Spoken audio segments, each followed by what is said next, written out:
Күн құрметті желі қолданушы оқырман қауым, бүгін кітапханамызда бір кітап акциясы аясының 2021 жылғы таңдауы Қазақстан Республикасының тәуелсіз мемлекет болғанына 30 жыл толуына орай 30 кітап таңдауы Тынымбай Нұрмағамбетовтің шығармасына кітапханамызда дөңгелек үстел ұйымдастырудамыз. Көрнекті жазушы Тынымбай Нұрмағамбетовтың жаңа туындысы «Періштелер өлімі» романы бүгінгі заманның ащы шындығын суреттейді. Сан алуан тағдырлы адамдардың бейнесін көрсете біледі. Оқырмандарын бірден баурап алады. Автор шығармасында қарапайым адамдардың ауыр тағдырын көрсетумен бірге кейіпкерлердің өмірге құштарлығына, болашаққа сенетіндігіне тәнті болады. Жазушы өмір өз ақысымен аға беретінін оқырмандарына әдемі жеткізе біледі.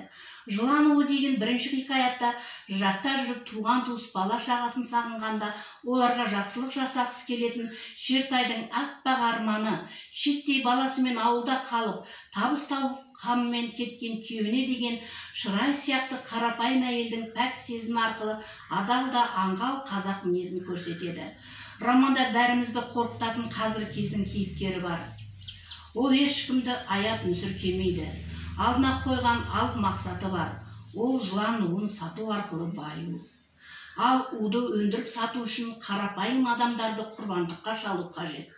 Қожайын адам жалдап 2-3 ай жұмыс істетіп, соңында ордалы жыланның ордасына тастап, удан ісініп кеткен адам денесін қайнатады.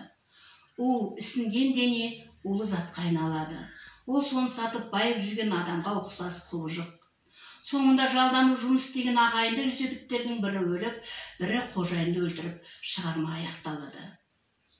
Енді осы романның келесі хикаятты Сәмбі Талдың автордың бұл шығармасын кітапханашы Бақытгүл Құсайынқызы баяндап өтеді. Енді бұл жаңа Тынымбай Нұрмағамбетовтың Сәмбі Талдың мұңы деген екінші хикаяттағы несін айтып өтсек, Алдияр Ақсақалдың өмір бойы жан дүниесінде мәпелеп ұстаған ары мен ұятының осы заманның адамы, жаңағы жиені жеткергеннің табанның астына тапталғаннан шыдамай суға кетуіндегі астарлы ой ешкімді жайбарақат қалдырмаса керек.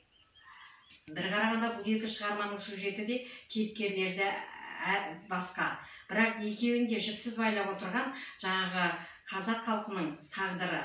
Автор осы іргелі проблеманы суреткерлікпен, аса терең шеберлікпен жаңа берген. Шығарма бір демде оқылады, өйткені оқиғасы тартымды, тілі шұрайлы. Сонымен бірге бұл жинаққа әр жылдарда баспасөзде жарияланып жүрген жаңағы оқырмандарынан лайықты бағасын алған Тотықұс, Москвемнің мал қорасы, өлген жездесінен әзілдескен шал деген әңгімелері еніп отыр.